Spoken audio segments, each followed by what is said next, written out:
नमस्कार। मैं छत्तीसगढ़ अखबार के YouTube चैनल इंडिया आजकल के स्टूडियो से सुनील कुमार एक अच्छी खबर लेकर आपके बीच में आया हूं, जो बुरी खबर भी है। कानून की नज़र में एक अच्छी खबर है। छत्तीसगढ़ के हाईकोर्ट के 2 जजों की बेंच ने, जिसमें मुख्य न्यायाधीश भी शामिल थे, उन्होंने ACCL साउथ ईस्टर्न कोल लिमिटेड की एक याचिका को खारिज किया, जो हाईकोर्ट के सिंगल जज बेंच के फैसले के खिलाफ लगाई गई थी, और ये कहा कि कोई कर्मचारी अगर गुजर चुका है, मृत कर्मचारी जो है, उसकी नाजायज संतान को भी अनुकंपा नियुक्ति पाने का हक है। थोड़ा सा मामला जटिल लग सकता है, मैं बतलाता हूँ कि सरकारों में जो लोग काम करते हैं या जो पब्लिक सेक्टर में जो लोग काम करते हैं, वो काम के दौरान अगर मर जाते हैं तो अधिकतर मामलों में उनके परिवार के किसी पात्र व्यक्ति को अनुकंपा नियुक्ति पाने का हक रहता है। ऐसा नहीं रहता कि इंजीनियर का बेटा या बेटी इंजीनियर बना दिए जाएंगे। जो सबसे नीचे का पद रहता है विभाग में, वहाँ से शुरू होते हैं। जैसे पुलिस का कोई अफसर अगर मर गया मान लीजिए, तो उसके बेटा या बेटी को जो सबसे निचला पद रहता है सिपाही का, वहाँ पर अनुकंपा नियुक्ति मिल सकती है। किसी दूसरे सरकारी विभाग में क्लर्क का अगर पद सबसे नीचे है, वहाँ पर अनुकंपा नियुक्ति मिल सकती है।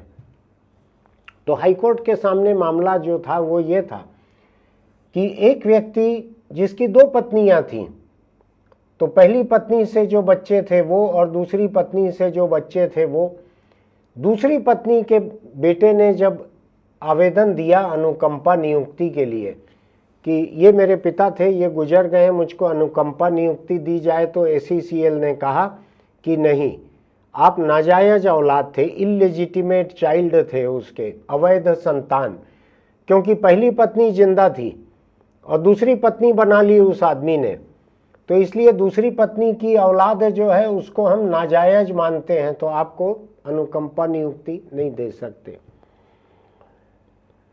हाईकोर्ट के 2 जजों की बेंच ने कहा कि अगर इलिजिटिमेट चाइल्ड है, अगर नाजायज संतान है, अवैध संतान भी है, तो भी अनुकंपा नियुक्ति का उसका हक है, क्योंकि उनका पिता वहां का कर्मचारी था और वो निर्विवाद रूप से पिता तो था ही।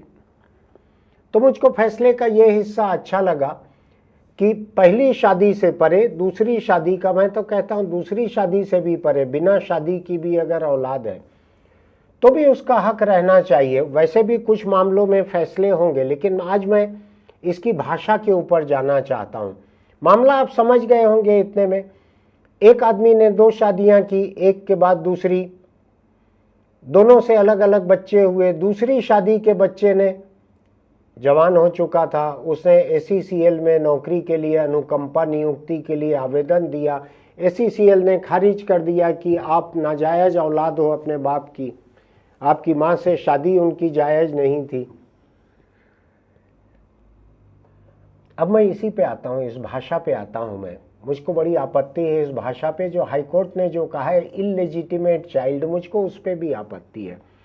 मुझको समाज की भाषा पे भी आपत्ति है। साहित्य, भाषा शास्त्र, व्याकरण के जो जानकार हैं, वो भाषा के विज्ञानी, ये जितने तरह की भाषा यूज करते हैं, शादी से परे की जो संतान है उसके लिए कहीं पर नाजायज औलाद, कहीं पर अवैध संतान, कहीं पर इलेजिटिमेट चाइल्ड, कहीं पर गाली के रूप में इसको कहा जाता है, हराम की औलाद, हरामी कहा जाता है, हरामजादा कहा जाता है। मैं गालियां नहीं बक रहा हूं किसी को, मैं बता रहा हूं कि शादी से परे पैदा होने वाले बच्चों को किस किस तरह की गालियां दी जाती है समाज में। इलेजिटिमेट चाइल्ड, लेजिटिमेट नहीं है, जायज नहीं है, नाजायज, नाजायज बच्चा, नाजायज संतान, संतान को नाजायज कहा गया है। संतान को हरामी कहा जाता है गाली के रूप में, संतान को दोगला, संतान को अवैध संतान कहा जाता है, हरामजादा भी कहा जाता है। मेरा एक बुनियादी सवाल इसमें है, दुनिया में कौन से ऐसे बच्चे हैं दुनिया में, लड़का लड़की या किसी और जेंडर के लोग, ट्रांसजेंडर या बहुत तरह के बच्चे हो सकते हैं, कौन से ऐसे बच्चे हैं दुनिया के जो अपने माँ बाप छांटते हैं?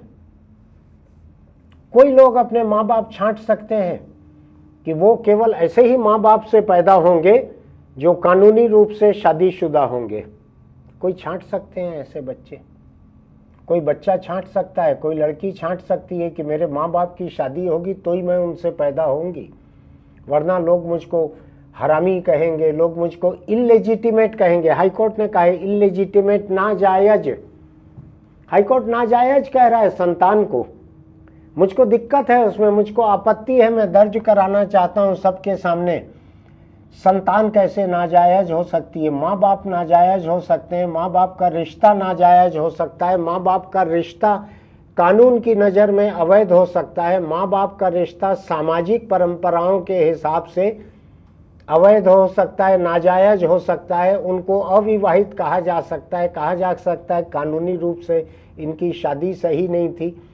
लेकिन किसी बच्चे को आप नाजायज और अवैध कैसे कहोगे? दुनिया के हर बच्चे, लड़का लड़की या किसी और जेंडर के हों, वो पूरी तरह से वैध है। मेरा मानना है कि अदालतों को भी और कानून को भी, संविधान में, कानून में जहाँ जहाँ लिखा हो, जहाँ जहाँ अवैध संतान लिखी हो, इस बात को बदलने की ज़रूरत है। ये 21वीं सदी है, हमारी भाषा संवेदनशील रहनी चाहिए। सुप्रीम कोर्ट, हाई कोर्ट या छोटी अदालत भी जो है उसकी भाषा भी संवेदनशील रहनी चाहिए। कानून की इस जुबान को बदलने की ज़रूरत है कि कोई बच्चा अवैध है। अवैध संतान क्या अवैध होता है? संतान संतान है। संतान कहाँ से हरामी हो गई, हरामजादा हो गई, इलेजिटिमेट हो गई? कहाँ से हो गई? संतान जो धरती पे आ रही है वो उसका पूरा का पूरा बराबरी का हक है किसी भी और संतान जितना ही, चाहे वो शादी के भीतर होती है, शादी के बाहर होती है, दूसरी तीसरी चौथी शादी से होती है। आपको गैर कानूनी करार देना है, शादी को गैर कानूनी करार दो, शादी को अवैध ठहराओ कि दूसरी शादी अवैध थी। किसी बच्चे को अवैध करार देना मेरे हिसाब से एक जुल्म है। एक जुल्म समाज का है जो उसको अवैध संतान कहता है, एक जुल्म कानून का है जो उसको अवैध संतान या इलेजिटिमेट चाइल्ड कहता है, एक जुल्म जजों का है जो ऐसे किसी बच्चे को जो कि आउट ऑफ वेडलॉक, विवाहेतर, शादी से परे जो बच्चे पैदा होते हैं उनको इलेजिटिमेट, नाजायज संतान कहते हैं। क्या चीज़ नाजायज है उसमें? मुझको ध्यान पड़ता है मध्य प्रदेश की विधानसभा का, मैं मौजूद नहीं था, बहुत पुरानी बात है। अर्जुन सिंह पर यह आरोप लगा, जाहिर है कि भाजपा वहां विपक्ष में थी, बड़ी पार्टी थी, भाजपा के किसी नेता ने, अब मैं नाम इसलिए नहीं ले रहा, मुझको 100% पुख्ता याद नहीं है, शायद सुंदरलाल पटवा थे, शायद, ठीक से याद नहीं है। उन्होंने कहा कि अर्जुन सिंह जो हैं ये भ्रष्टाचार के आरोप अर्जुन सिंह पे लगाए और कहा कि अर्जुन सिंह के पिता को भी भ्रष्टाचार के आरोप में, जुर्म में कैद हुई थी, जेल में बंद थे अर्जुन सिंह के पिता, कुछ ऐसा आरोप था। अर्जुन सिंह ने जब जवाब देना चालू किया तो ये तो रिकॉर्ड में था कि उनके पिता को भ्रष्टाचार के आरोप में कैद हुई थी। अर्जुन सिंह ने कहा कि विपक्ष के नेता, माननीय सदस्य ने मेरे स्वर्गीय पिता के बारे में कहा है कि ऐसी ऐसी उनको सजा हुई थी, तो मैं उससे इनकार नहीं करता कि ऐसी सजा हुई थी, वो रिकॉर्ड में है, लेकिन मुझको ये चॉइस नहीं थी, मुझको ये हक नहीं था कि मैं अपने पिता तय करता। अर्जुन सिंह ने बहुत ही संतुलित शब्दों में ये बात कही कि मेरे पास ये हक नहीं था, मुझको ये पसंद हासिल नहीं थी, मेरे पास ये चॉइस नहीं थी कि मैं अपना पिता तय करता। माननीय सदस्य को हासिल रही होगी तो मुझको नहीं मालूम, ऐसा कहा था अर्जुन सिंह ने। मुझको इस मुद्दे पे बात करते एक दूसरा राजनीतिक मामला याद पड़ता है, नारायण दत्त तिवारी का। आपको ध्यान होगा, अविभाजित उत्तर प्रदेश के मुख्यमंत्री रहे वो, केंद्रीय मंत्री रहे वो, राज्यपाल भी रहे एक बार, तो याद है मुझको कम से कम हैदराबाद में, वहाँ के राजभवन के उनके कई तरह के चर्चित, सनसनीखेज और गर्म वीडियो भी सामने आए थे, आपको ध्यान होगा अगर तो। उनके बारे में एक महिला, उज्ज्वला नाम की महिला थी, रोहित नाम का बालिग बेटा था उसका, उन लोगों ने कहा कि नारायण दत्त तिवारी मेरा पिता है, मेरा पति है, ऐसा कहा उज्ज्वला ने कहा। उम्र में छोटी थी, नारायण दत्त तिवारी से शायद 30 साल छोटी थी उज्ज्वला। उन्होंने कहा कि मेरा बेटा जो है ये नारायण दत्त तिवारी की औलाद है। नारायण दत्त तिवारी ने बड़ा खंडन किया, बड़ा विरोध किया, अदालत तक मामला पहुंचा। अदालत ने कहा कि इसका डीएनए टेस्ट करवाया जाए, दोनों का, नारायण दत्त तिवारी का और रोहित का, देखा जाए डीएनए मैच होता है कि नहीं। नारायण दत्त तिवारी ने बड़ा विरोध किया था डीएनए सैंपल देने में, लेकिन आखिरी में अदालत के हुक्म से उनको देना पड़ा। और जब डीएनए मैच हुआ तो पता लगा कि रोहित जो है 100% नारायण दत्त तिवारी का बेटा था। तो एक डीएनए टेस्ट की रिपोर्ट के पहले तक जिसको अधिक से अधिक दर्जा मिलता हराम की औलाद, हरामजादा, अवैध संतान, इलेजिटिमेट चाइल्ड, ऐसा दौरा ऐसा लेबल लगे रहता रोहित के ऊपर। तो इस एक डीएनए टेस्ट के बाद नारायण दत्त तिवारी का सारा झूठ जो है उसका पर्दाफाश हो गया। नारायण दत्त तिवारी ने शायद 90 बरस की उम्र में 30 बरस छोटी उज्ज्वला से शादी भी की। उसकी उस वक्त की मुझको तस्वीरें याद है, माला वाला पहनाते हुए कुछ तस्वीरें आई थी, रोहित को बगल में बैठाकर प्यार कर रहे हैं, उसका गाल चूम रहे हैं नारायण दत्त तिवारी, ऐसा भी आया था। उसको भी कोई दर्जा नहीं मिला हुआ था। नारायण दत्त तिवारी अड़े हुए थे कि मेरा कोई लेना देना नहीं है इस महिला से, ये मेरा बेटा नहीं है। ऐसा कई मामलों में होता है, हर मामले में डीएनए टेस्ट नहीं हो पाता है, लोग इतने आगे तक नहीं बढ़ पाते हैं। लेकिन मुझको एक चीज़ में खुशी है कि छत्तीसगढ़ हाईकोर्ट ने ये कहा कि अगर इलिजिटिमेट चाइल्ड है, नाजायज संतान भी है, तो भी उसका अनुकंपा नियुक्ति पाने का हक है। ये अच्छा फैसला है।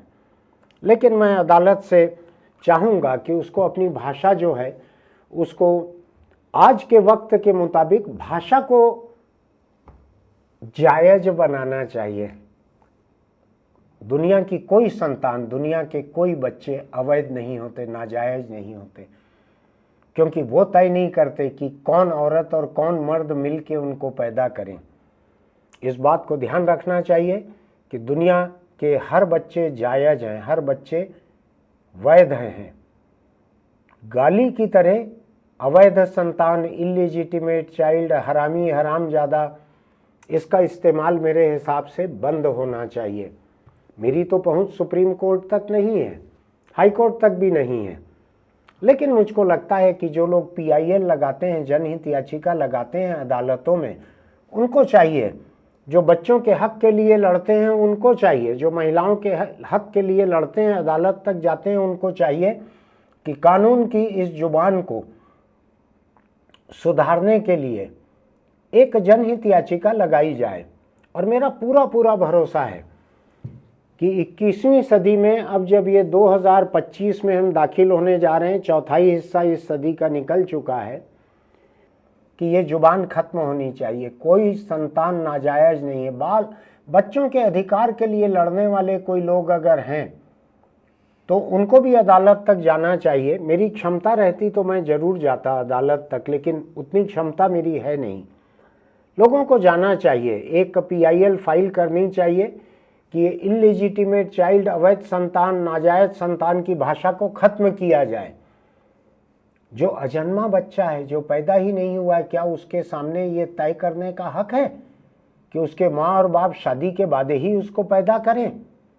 ये ऐसी ही जुबान है जज साहब, ये ऐसी ही जुबान है जो किसी बच्चे को अवैध और नाजायज करार देती है, जिसकी वजह से कुंवारी माताएं बच्चों को, या कोई विधवा महिला, मुझको ये शब्द पसंद नहीं है लेकिन मैं अब उस दर्जे को बताने के लिए इस्तेमाल कर रहा हूँ, जिस महिला का पति नहीं है, जिसकी शादी नहीं हुई, ऐसी महिला को अगर बच्चे होते हैं तो उनको नाले में, नाली में, घूरे पे फेंक दिया जाता है, इसलिए कि समाज उनको नाजायज मानता है।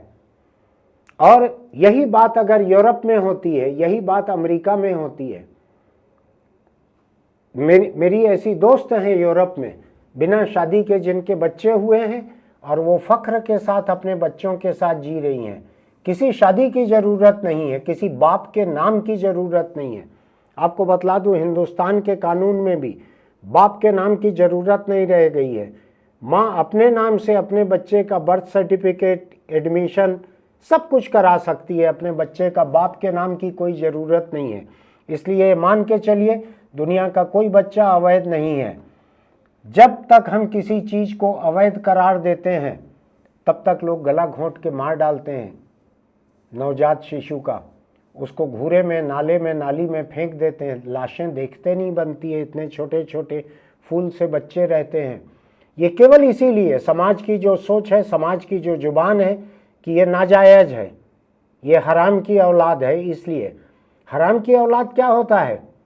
जो उसके माँ बाप हैं, जिनकी वजह से बच्चे पैदा हुए हैं, उनसे पूछो उनका रिश्ता जायज़ है कि नहीं है, वो तय करें। बच्चा कहाँ से नाजायज़ हो जाए?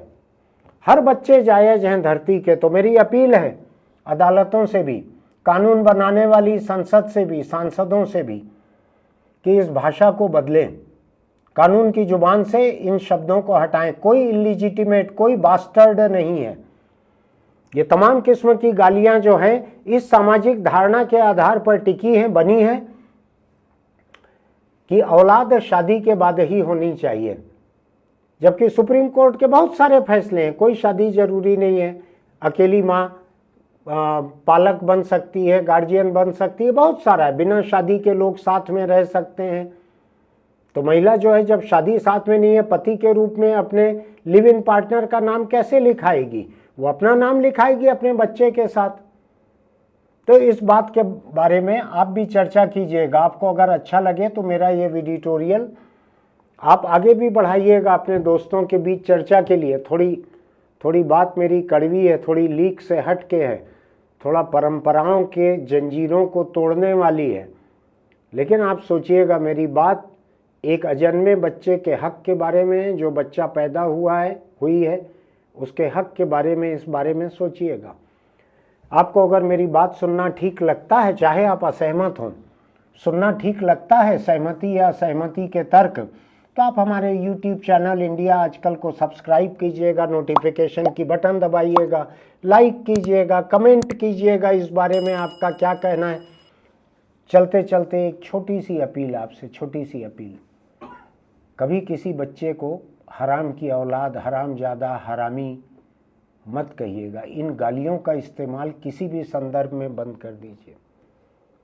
मैं आपको बतलाता हूँ, मैं एक अपराध की स्वीकारोक्ति करना चाहता हूँ। कभी कभी मेरे मन में और एक आध बार जुबान से भी कभी ऐसा शब्द निकल जाता है, गाली। उसके तुरंत बाद में अपने आप को सुधारता हूँ कि मुझसे बहुत बड़ी चूक हो गई है जो मेरे जुबान से ऐसी गाली निकली है। किसी को नहीं देता हूँ, बातचीत में आपस में ये शब्द निकल जाता है मुंह से। इसको बंद कर दीजिए। मेरी आज की अपील यही है। मैं सिगरेट, हेलमेट, बीड़ी, तंबाकू की बात करना नहीं चाहता। मैं आज यही अपील करता हूँ कि अपनी भाषा से अवैध संतान, हरामजादा, हरामी, बास्टर्ड, नाजायज, इल्लेजिटिमेट, इनको हटा दीजिए अपनी भाषा से। इससे पता चलता है कि आप में सामाजिक सरोकार कितने हैं, आप में इंसानियत कितनी है, ये पता चलता है। ऐसी भाषा अगर आप यूज़ करेंगे तो आप एक रद्दी दर्जे के इंसान रहेंगे। अदालत का फैसला भी, उसकी भाषा को भी मैं ऐसा ही मानता हूँ। मुझको लगता था कि बड़े बड़े जज रहते हैं, इनको खुद को इस भाषा के इस्तेमाल से परहेज करना चाहिए था। नहीं हुआ है, क्योंकि कानून में लिखी हुई भाषा है, तो उन्होंने उसके आधार पे फैसला दिया। लेकिन मुझको लगता है हाई कोर्ट और सुप्रीम कोर्ट के हर जज के पास कानून की भाषा से भी असहमति दर्ज करने का एक अधिकार रहता है। उनकी जागरूकता इतनी रहनी चाहिए, उनके सामाजिक सरोकार इतने रहने चाहिए, बच्चों के हक के लिए उनके मन में इतना सम्मान रहना चाहिए। फिर मिलेंगे।